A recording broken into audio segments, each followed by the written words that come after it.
afterwards, after the presentation, and kind of keep this informal, more like a conversation. So, well, welcome and thank you for having me. The title is all about me. You realize and actualize for success as a STEM graduate student. As was mentioned, my name is Emancipation Hill. I am a researcher, a social science researcher at Harvard Medical School. So I describe myself as a sociologist in a medical school, not an entirely unusual phenomenon. So let's talk about what this all means. So I want to place this in terms of envisioning utopia. So using that rose-colored lens, what do I want my world to be like for myself? So utopia, as described, is a community or a society possessing highly desirable or perfect qualities, right? So think about your life and its utopic perspectives. So that's my utopia. I'm Jamaican. In the ideal world, I'd like to spend a significant amount of time gazing into nothingness, looking at the wonders of the beach, and sipping a few libations and cocktails along the way. So that's my utopia. I imagine this will be your utopia in the short run, right? Getting that degree and headed into the world, right? So that's your utopia. So I want to talk a little bit. I want to use a social science framework because I'm a sociologist, right?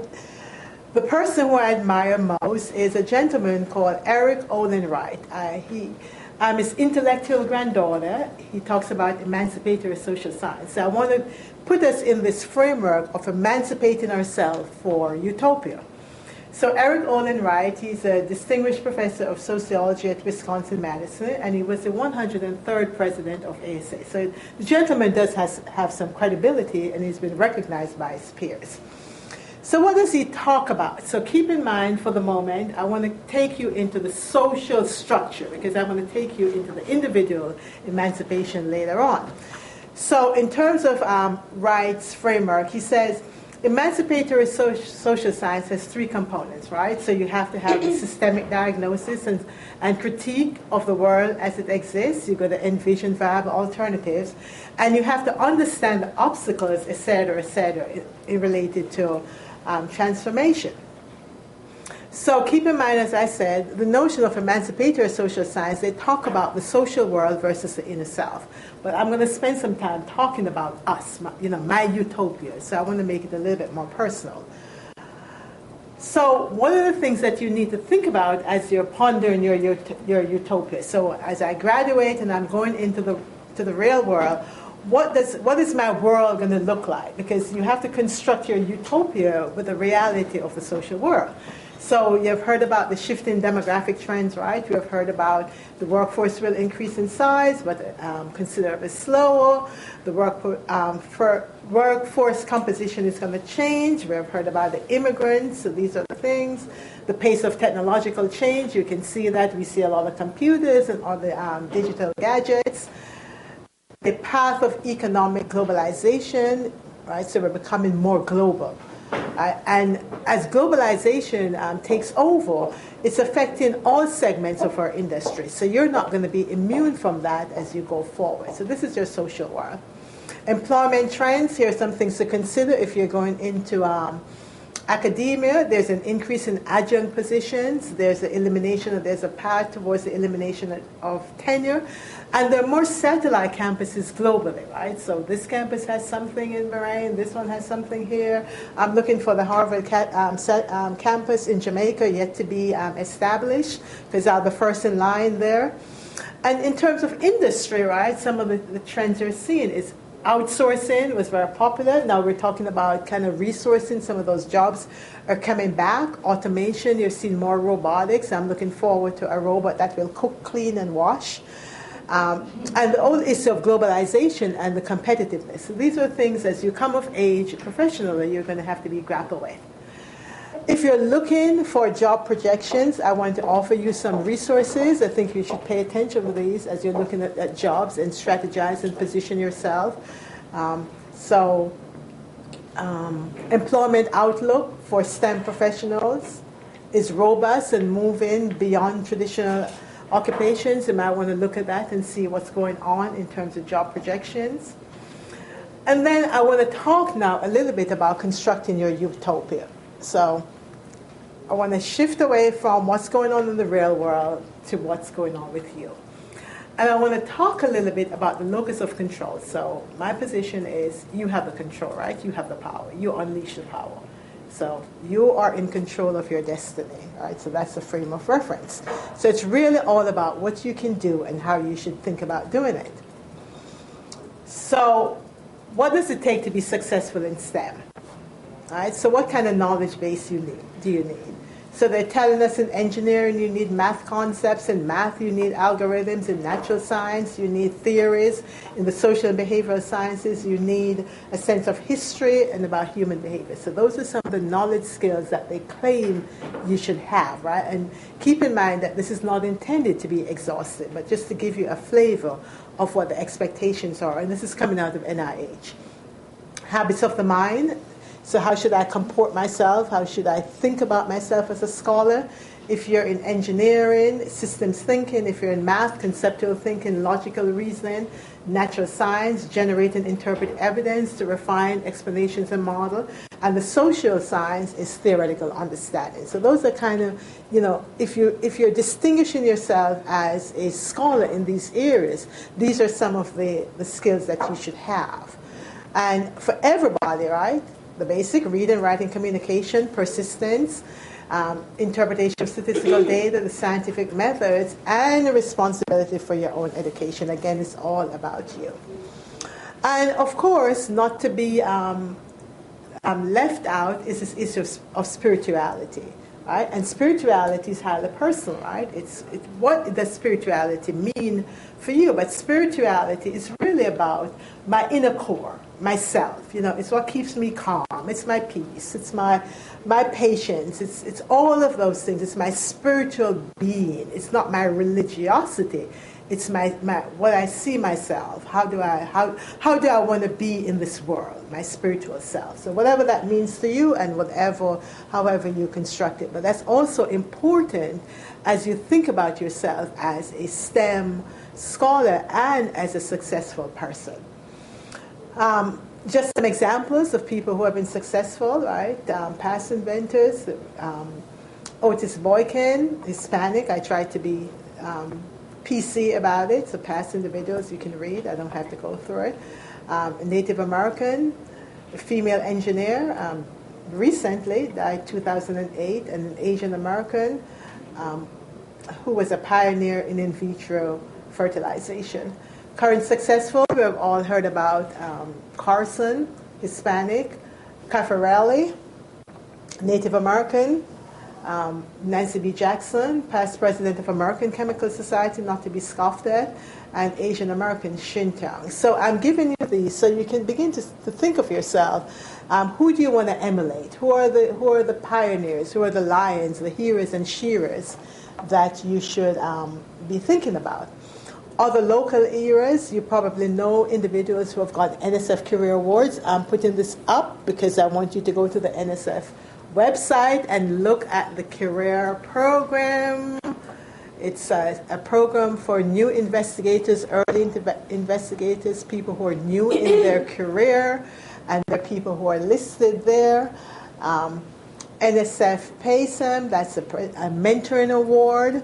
You can be a AAAS fellow. There's the Institute of Medicine. These are things that you should all aspire to be, right, as you're constructing your utopia, because recognition by your peers and external validation is highly rated in all sectors of professional life. And the more you begin to situate yourself and position yourself, those are always good things. And of course, not to be scoffed at is your own scholarship and your own success. So you're writing papers, you're probably doing some mentoring, you're doing a variety of things where you're on the path to your own success. So remember what emancipatory social science was, right? Systemic diagnosis, viable alternatives, and obstacles. So I want to use this to help us think about self-emancipation. How do I emancipate myself for utopia? So the key ingredients One is what we call emotional intelligence. Right? So we've heard a lot of discussion over the last couple of years about this phenomenon called emotional intelligence. I thought emotional intelligence was just me learning to control my own range of emotions in particular situation. But there's some decision, there's some guidance about what emotional intelligence is, right? So emotional intelligence is kind of that rational decision making. It's how do I use my sensibility? Some people say they have a strong visceral feeling. I have a feeling that this is not going to be a good situation. I have a feeling that this is going to turn out bad. I urge you not to ignore those feelings because they probably have some basis. If you think something is going south, it probably is going south. So that's kind of your emotional intelligence, right? It's my sensibility, it's my intuitive sense about how something is going to turn out, right? So that's an important part of emancipating yourself for utopia because you have to pay attention to those, right? Sometimes, all the signals are there that this is not going to be a good situation and we ignore those. So we have to be somehow in tune with your emotional, right? So it's that strong feeling, right? It's the will to life. It's what keeps you, it's your survival, right? It's your instinct, your survival, right? So that's one thing that you need to pay attention to. The other thing that I want you to particularly pay attention to is this issue of unlearning. You know how we hold on to those past sentiments and, if we had a bad experience, 20 years ago, we carry that bad experience 40 years later, right? So what does it take to unlearn? Because, the more we hold on to negative feelings, the more it bogs us down, right? So unlearning is what you have to let go. It's really a process of letting go things. It's the habits of the mind. It's the things that are holding us back, right? How do you begin to let go? Because they restrain your vision of the world, right? So letting go and thinking about some alternative frameworks. Self-leadership is another component. It's really that element about letting go. Letting go is self-leadership. Right? And I think that is probably, for me, the most important piece because this self-leadership is letting go of all those unconscious things that we carry on, right? Our values, our assumptions, our beliefs about each other. It's what, it's the basis of bias and different isms and schisms. So it's how do you step outside of your previous values and assumptions and beliefs, and above all, our irrational emotions. So that is a big transformation that we have to take responsibility for ourselves. We have to be self-led. So emancipatory framework, so all of these terms, right? So they're probably more terminology around self, right? So what do we want to be?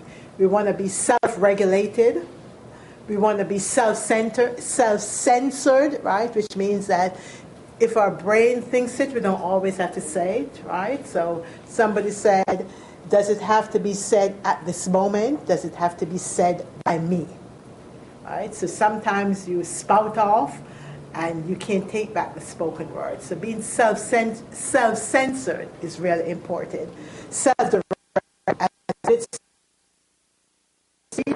strategy, because the PhD and the masters, those are very lonely pathways. So you want to be self-directed and self-managed, self-motivated, and above all, you want to be self-aware. So self-awareness for me is you always have to think about yourself in relation to the other person, right? So my self-awareness is how is my behavior impacting somebody else, right?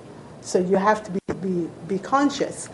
I am truly all about being self-absorbed and self-centered. I think there is value to being self-absorbed because by being self-absorbed, it allows you to be able to love yourself and spend time with yourself peacefully. And self-centered, I think, is absolutely essential because if you're not self-centered, nobody else is going to be centered on you the way you can be, right? So, we see these and we try to to present these as being negative attributes, and maybe in the extreme they are. But my mantra is immersive first, second, third, and everything is a distant fourth. All right, so I am totally self-centered and self-absorbed for the simple reason that if I am not self-centered, then nobody else is going to do that. So I want to make sure that it's really truly all about me, with some understanding that I have to give and take. So I want to talk about these in terms of readiness for mentoring, right? So if you have these qualities, then it helps you to be a good mentee, or to make good use of the mentoring relationship. So in mentoring, right, there are many ways you can engage in these kind of developmental relationships. So mentoring is one type of a developmental relationship that helps you to the next stage of your professional and your educational career. So don't think of mentoring as just a single phenomenon, right? So there's a role model, right? And keep in mind that role model, it can be a direct and an indirect contact, right? So there are people who I see as being a role model I admire immensely. I admire Eric Olin Wright. He's my idol.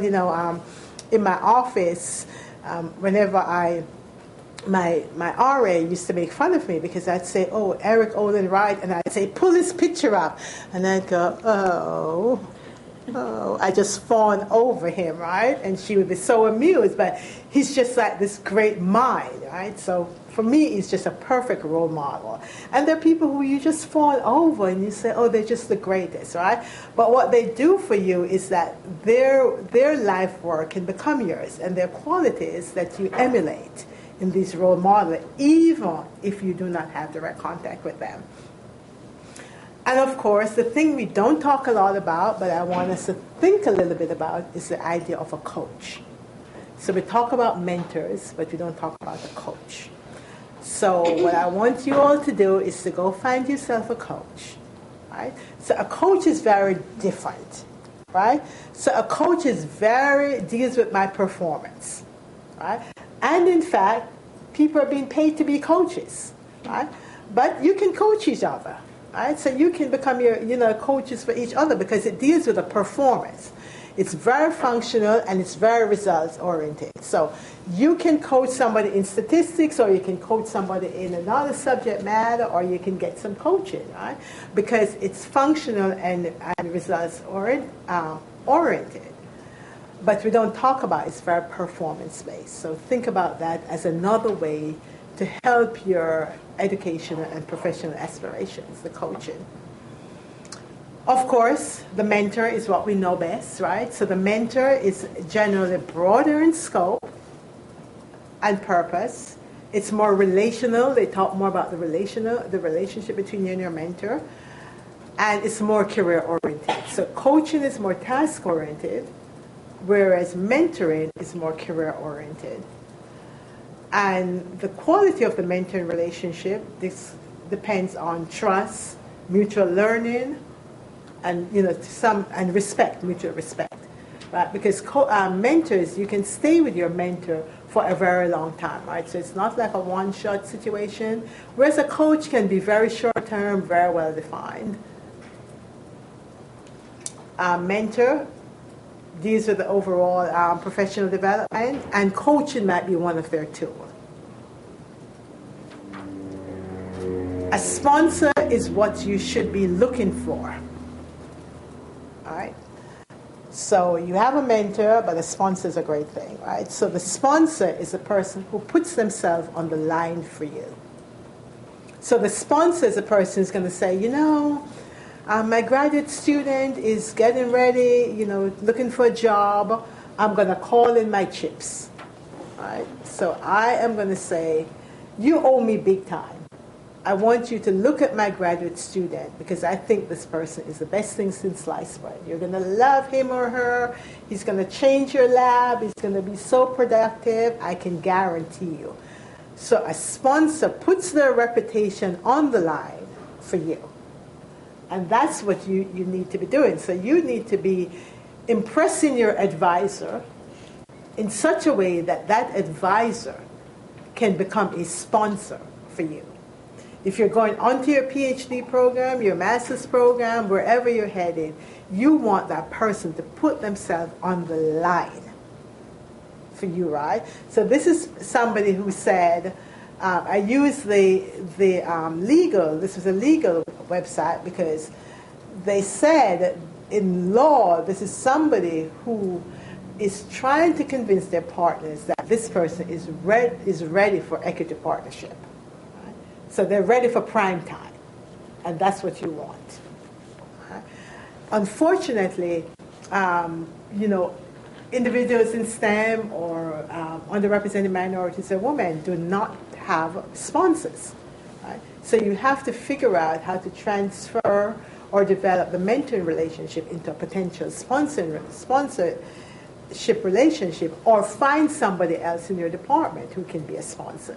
So that your sponsor does not have to be your mentor, but it helps. Right? But this is really very important in your next step. Because remember, you're headed towards your utopia, so you have to stack up opportunities and situations that gets you to where you're trying to go. Sponsor, again, they perceive value in you and actively help you to advance. So you have to demonstrate your value to these people. That's really important. They call in favors, put pressure on colleagues, they put their reputation on the line. So if you mess up, that's a big deal, right? So, which is part of the reason why people are not always that prepared to do sponsorship, right? So you have to present yourself as a way that you are worthy of being sponsored. So one of the things I want to talk a little bit is how do you translate this emancipatory model into being mentored for utopia? So remember we said, okay, you have to do a systemic diagnosis because ultimately you're going to be engaged in this relationship with another individual, right? So your mentor is actively mentoring you for your utopia, right? So it's, in many ways, your mentoring relationship is really all about you, right? Because this person is helping you to move forward. So the mentor's role is to establish a purpose and goal, and as you're thinking about developing a productive mentoring relationship, these are some of the things that the mentor should be doing, and these are some of the things that you should be thinking about, right? So your mentor is going to establish a purpose and goal, like where are you headed, how are you going to get there, a path. So it's not just going to be some abstract, we want a game plan. It's going to be a partnership, a reciprocal partnership. So it's not going to be the mentor telling you what to do and you're being just, you're not just along for the ride. Because again, remember, it's your career. And I always say, when I used to teach and my students would misbehave and not comply, I would say to them, just as a reminder, I have a PhD and you're the one seeking a PhD. So I just want to remind you of that all the time. So, just as a reminder, the mentor probably has their PhD in their faculty position and you're the one seeking the job. So, it has to be a partnership, right? It's not the mentor driving your life, it's that you have to be an active participant and you have to articulate your needs, right? And you also have to be able to unlearn some of the things, your values and your assumptions to be able to move forward, right? And you have to be able to understand what it is you're trying to get to. Collegiality is really important because, some mentoring relationships suffer from the power dynamics. It becomes a real problem, that it doesn't really work very well when it's too heavy-handed and you feel like you're under the person's thumb, so it has to be kind of a little bit more collegial. From the mentee, from your perspective, I want you to be serious. I want you to take an interest in your mentor, behave as if though this person is important to you, has some value.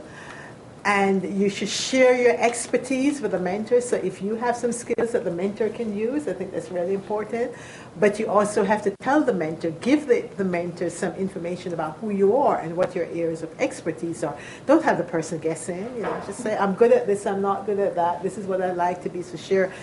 And you really have to assist the mentor, right? Nothing like sitting back and being a mentor and having kind of a passive, non-responsive. So you have to be actively assisting your mentor in moving you forward, whatever that takes, right, based on your purpose, right? And that's the way you're going to be able to move and diagnose and think about what it is, where I am now, and where am I trying to get to, right, in terms of my mentor and my mentee role. So, viable alternatives, right? Life is not perfect. So I always say you have to have plan A and plan B, and you go all the way to Z, and if necessary, you come back to A, right? So you have to be flexible. What are the alternatives that I have? What are some of the possibilities? So I'd encourage you to make a list, make your bucket list. So my bucket list is, when you were applying to school, you had your, the top, middle, my reach school, my realistic, and my fallback. You always have to have that when you're thinking about your career, and those are things that help your mentor to move you along, right? So what are the viable alternatives that I have, and how am I going to chart a path there, right? So as a part of that, you're going to plan activities, right? So I'm thinking, where am I headed? Am I headed to industry? Am I headed to academia? Am I headed to a postdoc? What's my short-term plan? And you're always going to think about that, my short-term plan, my intermediate plan, my fallback. And in all of this, as a mentee and just as people, you always have to be ready to seize an opportunity. So the best things are, that openness to an opportunity as it arises. So, I have a little magnet on my refrigerator, and it says, sometimes we're so busy pining after things that we have lost that we fail to see the opportunities that are right before you, right? So you spend a lot of time regretting. And it's just like, I always say, maybe the fact that that's not available, something wonderful opened up, but we can't see that opportunity open up because we're in perpetual and sustained mourning. Right? So as you think about these alternatives, you have to be able to let go and unlearn, right? So you have to have activities, for the mentor that is spread out over time, and you want to have a supportive environment where failure is tolerated, right? So you don't have to, we're not perfect people. We fail, we have missteps, we trip up.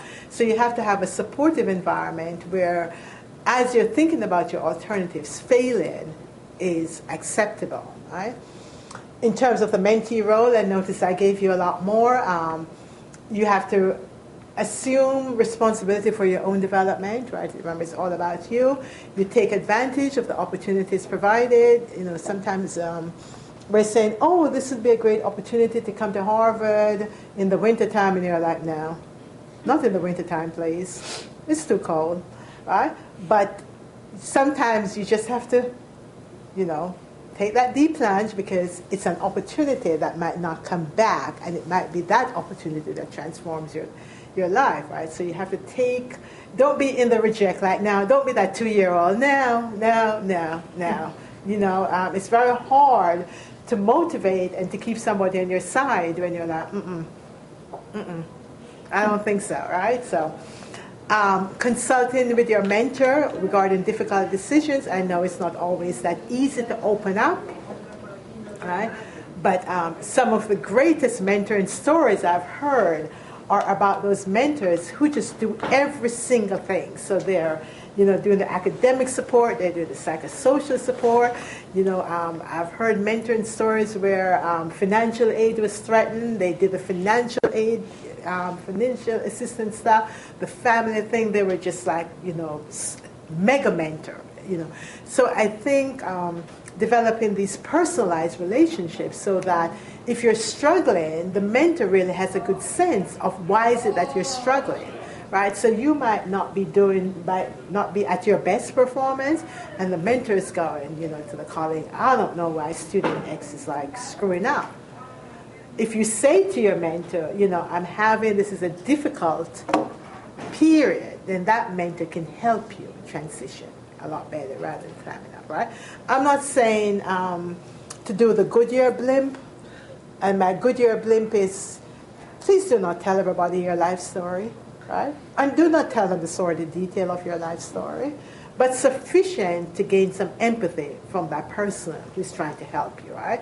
You have to keep some part of your life private and not, there are some people whose tendency is to tell all. It's like, no, try not to do that. Because when you tell all, that makes you vulnerable.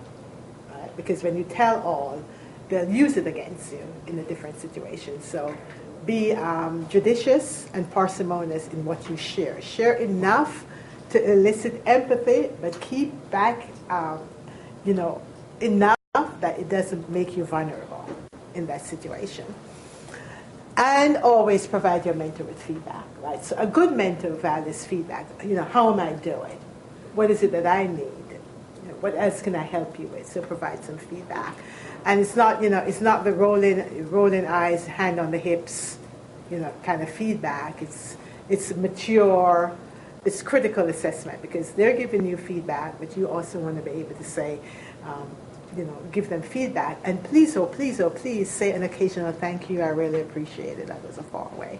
A nice little note, a little card, something that just says, I really appreciate what it is that you're trying to do for me. I think that goes a far way.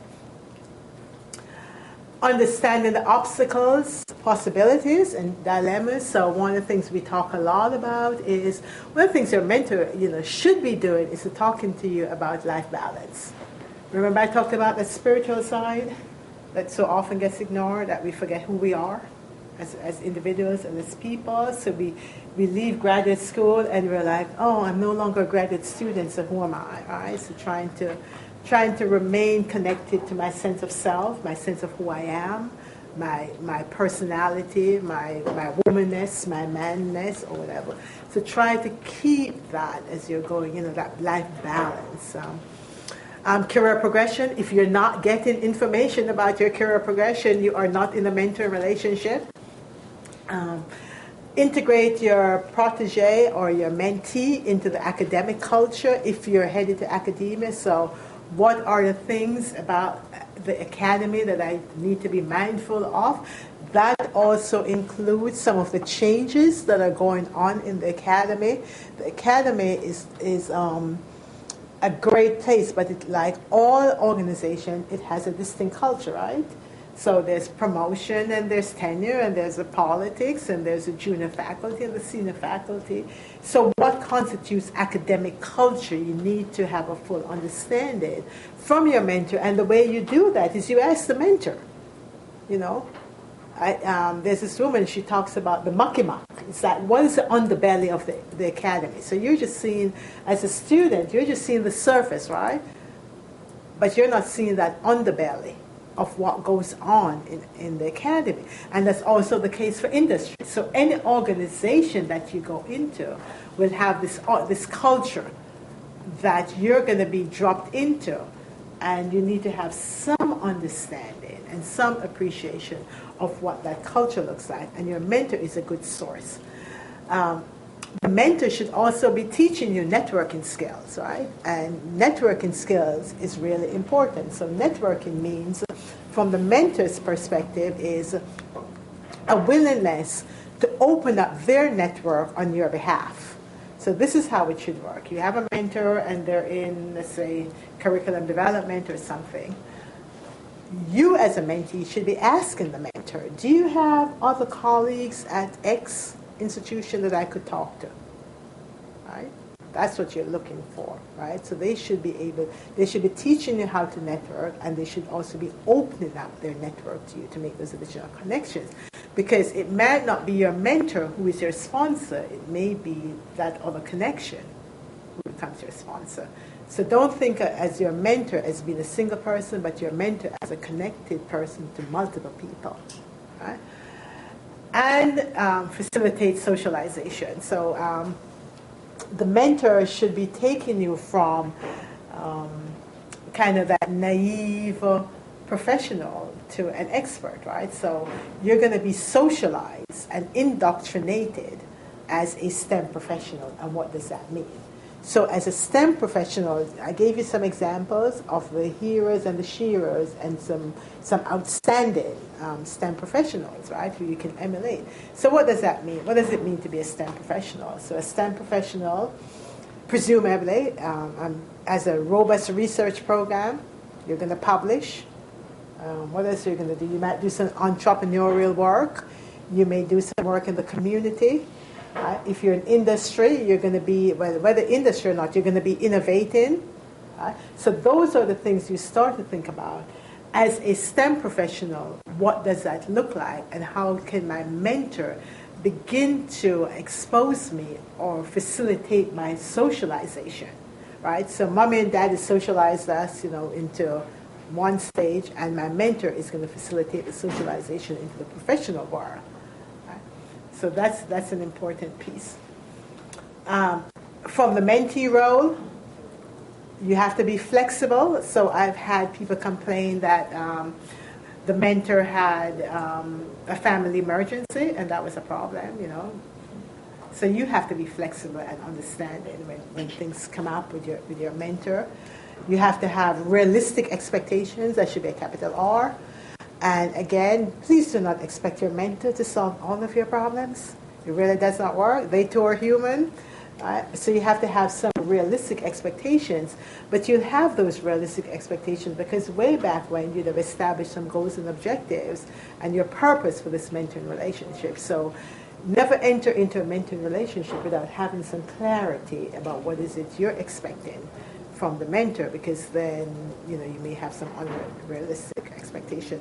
And I can't overemphasize this issue around showing gratitude and just being thankful and being grateful. Right? That's a really big issue when you're thinking about, how do you transfer the dilemmas of transformation. So I think gratitude and thankfulness has a kind of self-perpetuating, right, element to it. So, you show gratitude, it comes around, right? Thankfulness, it comes around. So that thing about being a spiritual being, and what does that mean? You're grateful, you're happy, you're thankful, you're kind-hearted. So I think those things helps us to deal with these dilemmas of changing and unlearning, because you're basically showing gratitude and thoughtfulness. So one of the things that we talk about, right? So we're in these institutions, right? So you're students at Purdue, and you're trying to establish mentoring relationships, but the reality is that you're in an organization, right? And you're in an institution. So am I in an institution that supports mentoring, or am I fighting an uphill battle? So I'm telling you all of these things that you need to do and how you need to establish a relationship. But you need to also be in an organization that supports this, that creates these environments of support. Otherwise, you're swimming upstream. So you have the MAP program, and that's a good sign. But how do I know if I'm in an institution that is serious about supporting my career development using mentoring as a strategy? So, administrative support. So these are the things you ask yourself. Is there administrative support at Purdue University for mentoring programs? And is that at the institutional level, and is it also at the departmental level? It's one thing, right? So you're looking at your institutional climate.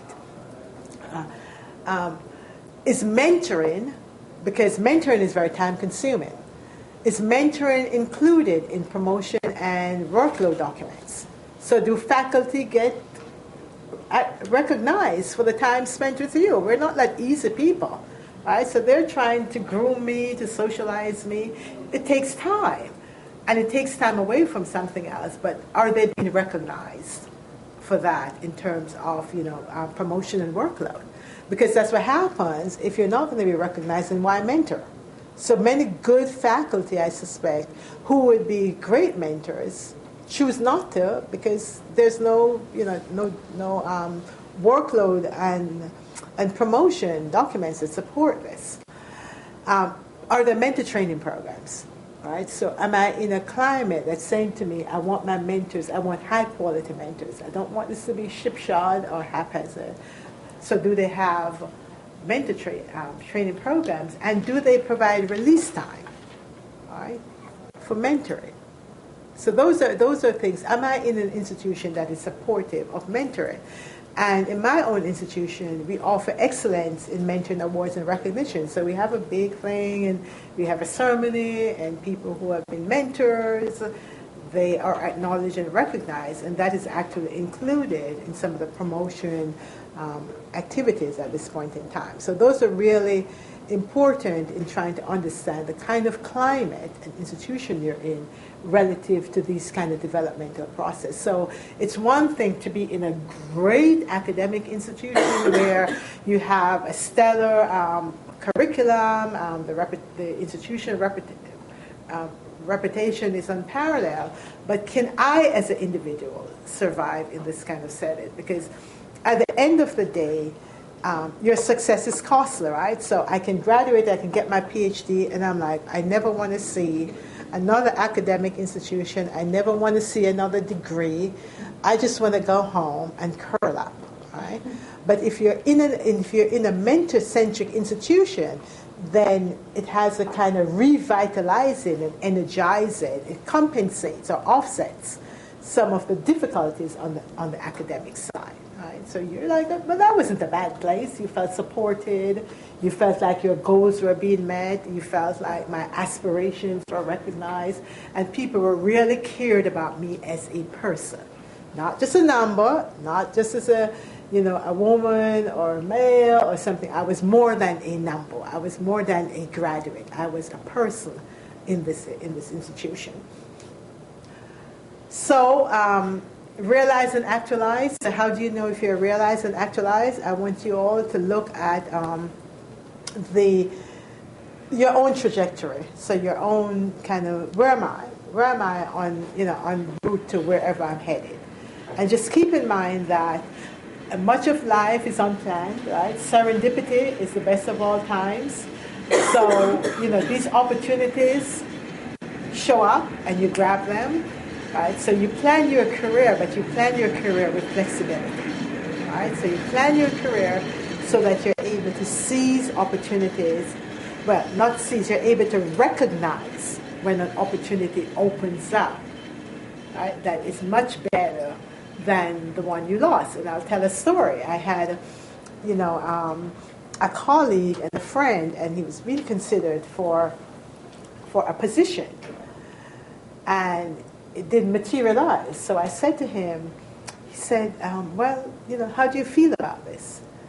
He said, the truth is, I'm fine, right? But because there was such a hoopla about not getting the position, I have to maintain this public demeanor that I'm really not so happy about it, right? And maybe 3 months later, he got a top-notch opportunity, right? So for that, it was, okay, this didn't materialize. He let go of it. It was like, it was not meant, that thing when they said it was not meant to be? And this may mean that life has charted an alternative path, and I need to sit and be calm and wait for that alternative path to unfold, to be revealed, rather than fussing and carrying on about what I lost. Just sometimes you just say, maybe I say divine intervention, right? It's just divine intervention. It wasn't meant to be. Let me look ahead. And that's what he did. And he looked ahead and he got just like a perfect position, right? So while everybody was carrying on about the fact that he wasn't offered the job, he just said, life will bring me something greater. Right? Life always does, right? Life brings you something greater, something better, something that's a better fit for you, right? But it's always figuring out how do I overcome my disappointment. And in my world, the way I overcome disappointment is that if you tell me that, I wanted that apple, and you say, oh, you can't have this apple, my immediate strategy is, well, you know what, I really never wanted the apple. So I diminish its importance in my life, right? So once you realize that you cannot have something, my strategy is, you know what, its importance diminishes immediately. Because you can't have it. So why is it so it couldn't possibly be important? Because it's off the table. Right? So you have to find ways to just say, and I never wanted it in the first place. It wasn't that important. Diminish its importance, because otherwise you then become obsessed about having something that by all indications you will not have. Now, on the other hand, is nothing motivates me like a no. So if you tell me that I cannot do something, or you cannot do it for me, that's fine, because I'll find a way to do it for myself, right? So you tell me no, if I ask you, it's like, that's fine, because I'm going to automatically figure out. So nothing motivates me like a no, right? At the same time, if you refuse to give me something, then I'm going to say, not that important, right? Diminishes. So you have to find different coping strategies as you become your own person, right? So how do I cope so that I'm not so buffered or beaten by the world, right? Because the world, the world is positioned, at least modern life is positioned to give us all a solid beating, right? If we're not careful, right? We're going to get a whopping. So you have to find ways to constantly avoid that beating, right? It's like, okay, no, you're not going to beat me down because I have a defense mechanism or a survival skill, right? So you're always going to have to be in this framework, is I'm going to emancipate myself from whatever from threats, from whatever threatens my success. You're going to have to find a way to let go, to unlearn, to refocus, right, to recenter yourself. So the individual development plan, if you have not looked at it, it wasn't around when I was a grad student, so I just made my own individual plan and went my own misguided ways. But you have the benefit of the individual development plan. And what it does, it's just really a tool that allows you to do, what are my skill sets, where am I headed? But it's like a self-inventory. What's nice about it is that you can say, these are the things I'm good at, not so good at, this is where I'm headed.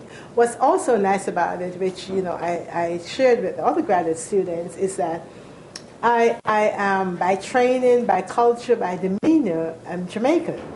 And the common saying about being Jamaican is that you have plenty jobs, right? You have many jobs. So I don't think that's peculiar to Jamaican, but, we really accept that.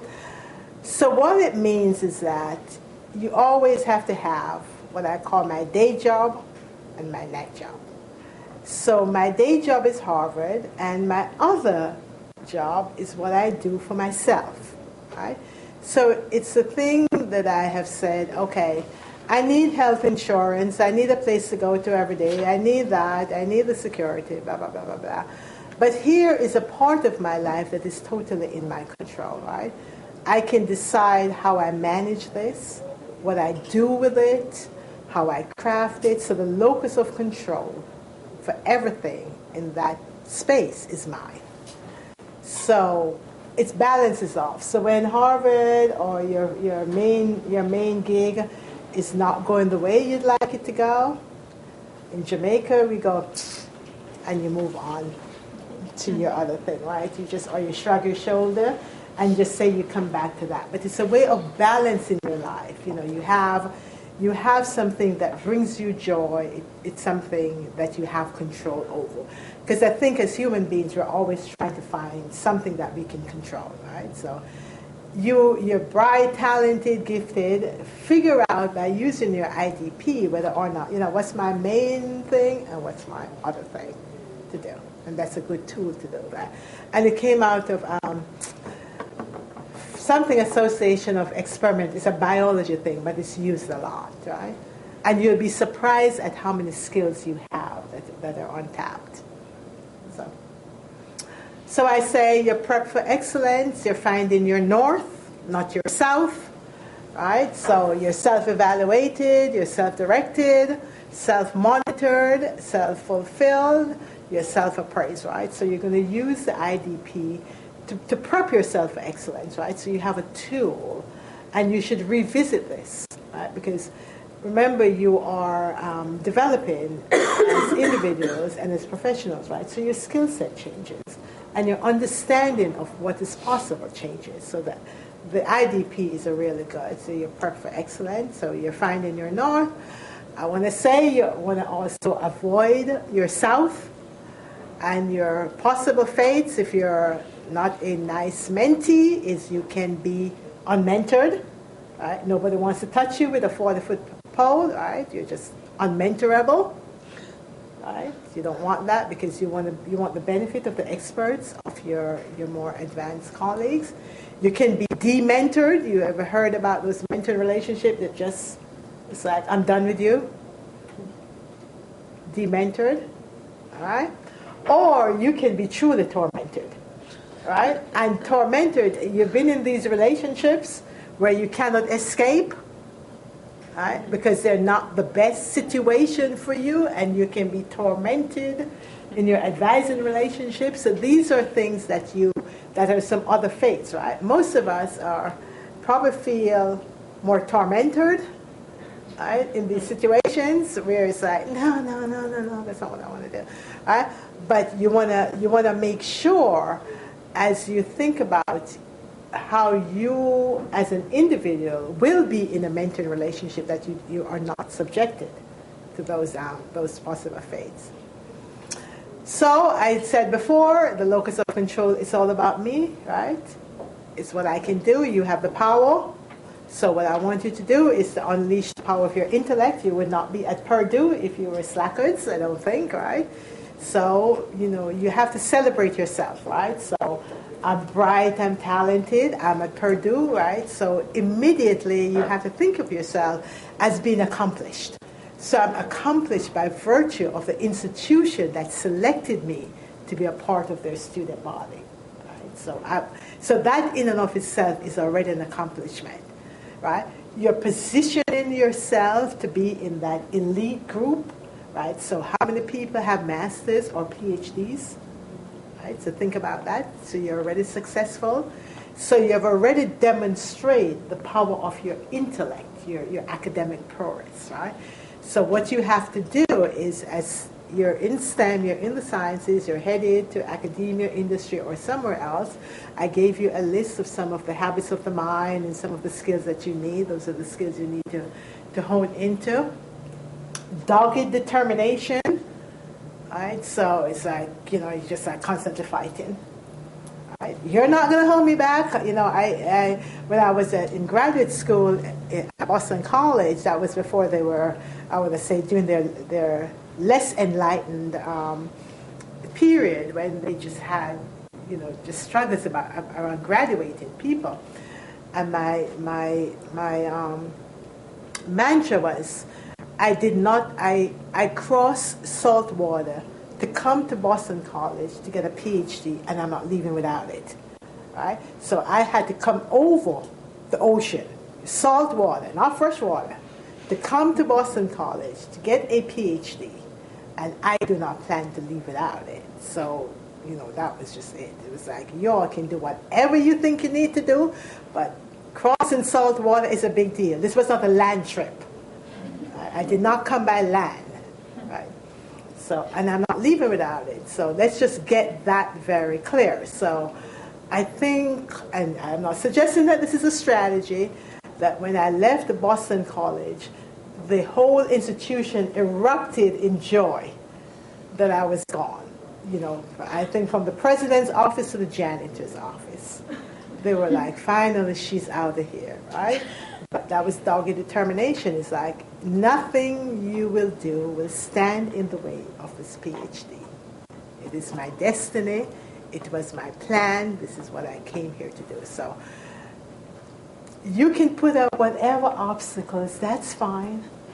Right? And that has to be your position, right? So you got to be you have to bounce back. And I'm not suggesting, like I said, don't use my strategy, because I am truly Jamaican in that respect. So different strategies will work, but you have to be doggedly determined to complete, right? Because you will see more obstacles along the way and more barriers. Right? And above all, I think, they're helping hands, right? So we're a community. Right? So the truth of the matter is, your advisor probably wants you to succeed. It might not appear to be that way at times, in terms of the demands. But I think, at the core, they want us to go out and replicate and represent them and to be good. So from our standpoint is that we need to find ways to establish and sustain meaningful relationships. So we don't want to be that hard-to-mentor person, right? You want to be able to use the knowledge and the skills of your advisors and your mentors, right? So for those of us who do not have mentors, we have advisors, right? So they can serve in a mentoring role, right? So some of the things that we talked about that your mentor can do, your advisor can do some of that as well without being a formal mentor. But from your perspective, right, your utopia is first getting out of here, getting that degree, and then constructing your professional and personal life, right? So again, it's really all about you, right? The power is with you. All right, my contact information.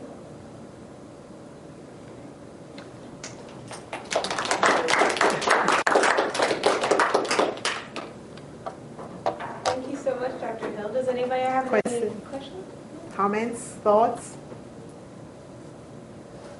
Anything I didn't cover? Anything you want to know that relates to yourself? Anything you want to know about me? On a personal level, I was wondering, so going through your PhD program, how did you handle conflicts with, like, an example of how you handle conflicts maybe with your mentors or advisors? So I learned, so there are two things. I said a lot of yes. It's like, okay, so this is what you want me to do, I will do it, right? Because you're going to be strategic, So you're not in a power position in that respect, right? So you have to recognize and acknowledge those unfortunate situations when you are not in the power position. In Jamaica, we have a saying that says, you have raw meat, you find fire. So your raw meat is your dissertation that's not complete, and your advisor is your fire. They're going to help you move this thing along. So I have this thing, and then we have. I don't know if you have it here too. We have a thing that says when your hand is in the mouth of the enemy, take it out slowly. Right? We say take time to draw it out. That means take it out slowly. You got to pace yourself, right? So not all battles need to be fought, right? And the more you can do to diffuse it, the better that is. So a lot of times, like I was doing a dissertation that was highly quantitative. And it came to the point that, they'd just be sending you back for more analysis. It's like, no.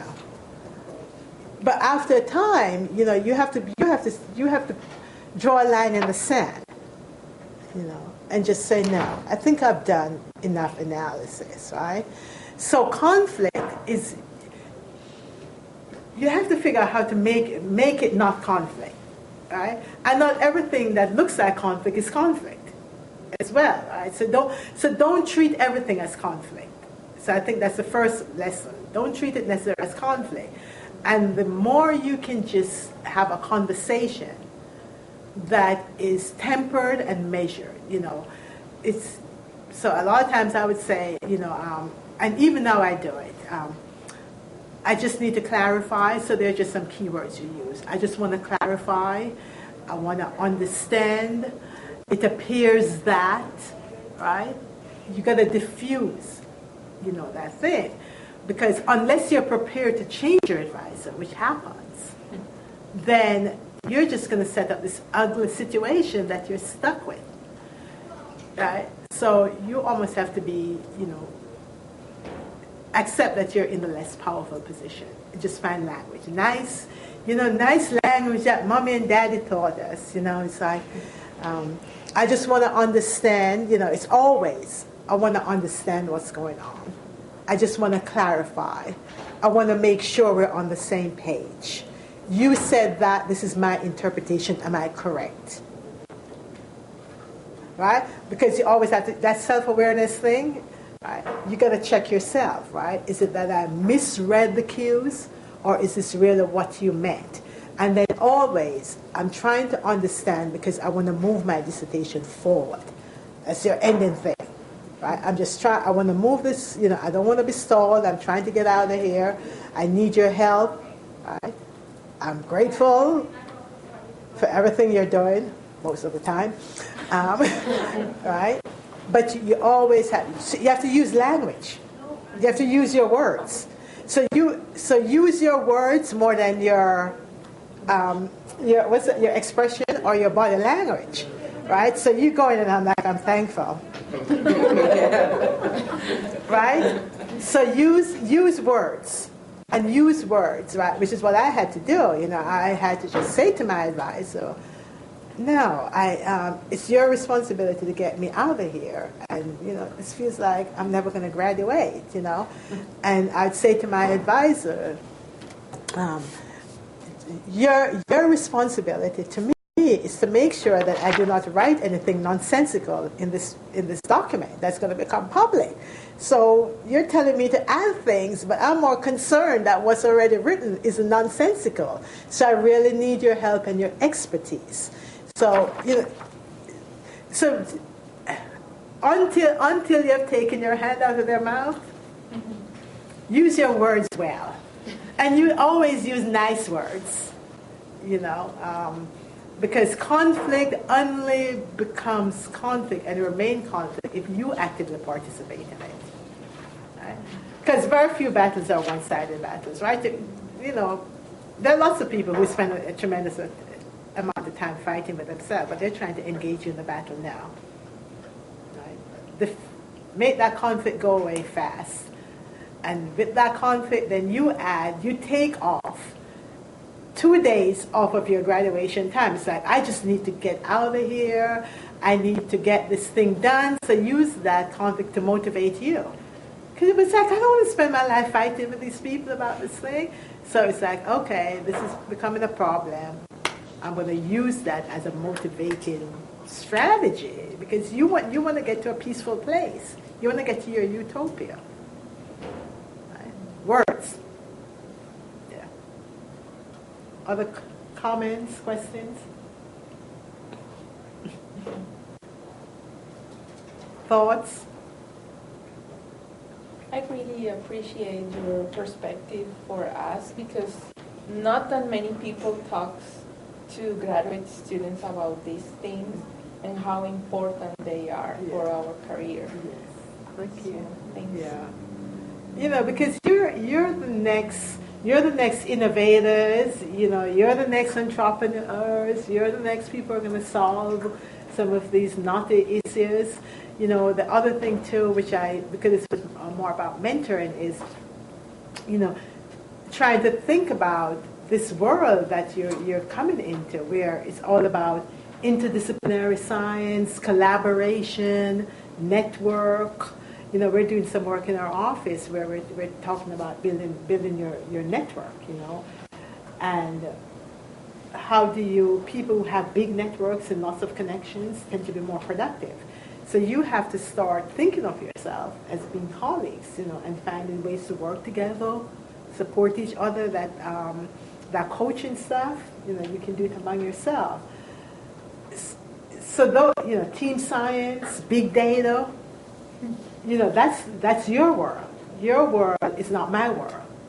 Right? Your world is technology, big data, complex science, team science, collaboration, globalization. They talk about, I didn't talk about multiple mentors. That's another thing. That's a big issue, is rather than having a single mentor, you have multiple mentors who serve different purposes. The advantage of having multiple mentors is that it opens up many more people that you can work with and you have access to. There is also, they're talking about mentoring networks where, some of that is virtual and, different institutions are connected. So your world, you're living in a very connected world. And in that connected world, it's ironic that there is so much technology, so we forget to use our words. Right? So we're losing the very skill that we need to successfully navigate these kind of relationships and these interactions. We don't know our words very well anymore, right? So what we do when we have an issue, we send a hot message, right? We text something, right? So that face to face, and it's not, it's in these cryptic statements.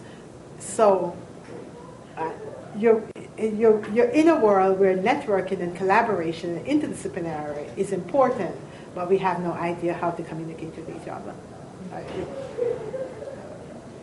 Earlier in our lunch, you shared with us, you told us to remind ourselves how wonderful we are. Oh, yes. And to celebrate our life. So can you just share a little bit about that? Because I think when we're bogged down in research, we don't have a lot of people saying, hey, you're doing a good job. It's more like, hey, I thought you were supposed to get this to me yesterday. Yes. So can you just share a little bit about that? Because that was really good for me.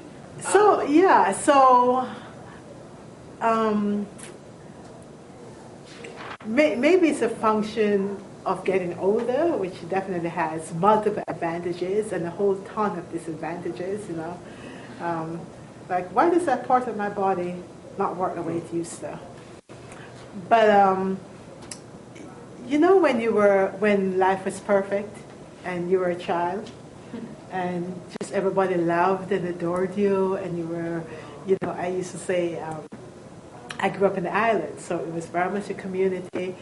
I had multiple mothers and grand-aunts and stuff, right? So it was just that kind of time when you were just always told, we love you, so people just doted on you, right? And then that stark reality of adulthood came, and like you said, people are like, well, I thought you were going to do this, blah, blah, blah, blah, blah, and you're just being bombarded. So always you have to remind yourself, right, that I am truly a blessed, a wonderful person. So you always have to constantly remind yourself of not your glorious past, but that as a person, I am beautiful, I'm smart, because that's what I meant about being self-centered and being self-absorbed.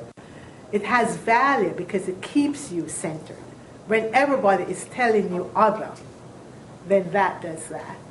And the other thing too is, much of my life is about this great reality check. And, it's, I think I said to the other group, it's a day when I'm fussing and I'm saying, oh, I have, this kind of water, but I'd rather prefer that water, and why is it that I have to choose from among 3 things instead of 10 items? And, you become totally focused on your own neurosis, and I say, embrace your neurosis also, and your multiple personalities, right? So people tell you that you're crazy, but you need to have multiple personalities and multiple selves, right? Because this is just different dimension of your person, right? So it's always that reality check when you walk out, invariably, and I think it must be the nature of life. When you walk outside and the thing that you see is somebody whose condition is obviously worse than yours. I have a question. We're supposed to get the room at 3. Did you know that? You have it till 3, and then we have a seminar. We set up. What time? Oh, I'm so sorry. I don't know what to. How do I shut down? Can somebody? Thank you all for coming. Longer. I feel really bad. No, nothing.